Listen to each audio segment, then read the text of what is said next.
ဒိုမီတို3လေးတစ်လုံးရဲ့ဆွမ်းအားက even ညို့စဉ်ကြီးကိုတော့လဲကျနိုင်စေရဆိုတော့ခင်ဗျားယုံလားဒါဟာသိပ္ပံနည်းကျတက်တည်ပြပြီးသား geometric progression ရဲ့ဆွမ်းအားပါယူဝဗေဒအရဒိုမီတို3တစ်လုံးဟာသူ့ထက် 1.5 ဆပိုကြီးတဲ့အတုံးကိုလဲကျနိုင်စေတဲ့အား energy ရှိပါတယ်ဆိုလိုတာက9 mm ပဲရှိတဲ့ဒိုမီတို3လေးကနေစတင်လိုက်ရင်29လုံးမြောက်မှာအီဗန်ညော်စင်ကြီးလောက်မြင့်တဲ့အတုံးကိုလဲကျသွားစေနိုင်ပါတယ်ဒီသဘောတရားကိုပဲအတန်တွေကြားထဲမှာတုံးလိုက်တဲ့အခါလူကလီယာ chain reaction ဖြစ်လာပြီးအင်အားပြင်းတဲ့အနုတူပုံးတွေအထိဖြစ်လာတာပါအစပြုတာကတော့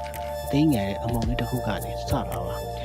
အသေးခွင်းလေးကနေကြီးမားတဲ့အပြောင်းအလဲတွေဖြစ်လာတာဒါဟာကဘာကြီးနယ်ပယ်နေတဲ့လီးတန်းပါပဲခင်ဗျားဒီဆွမ်းအားကိုသတိထားမိရလားcomment မှာပြောခဲ့ပါအောင်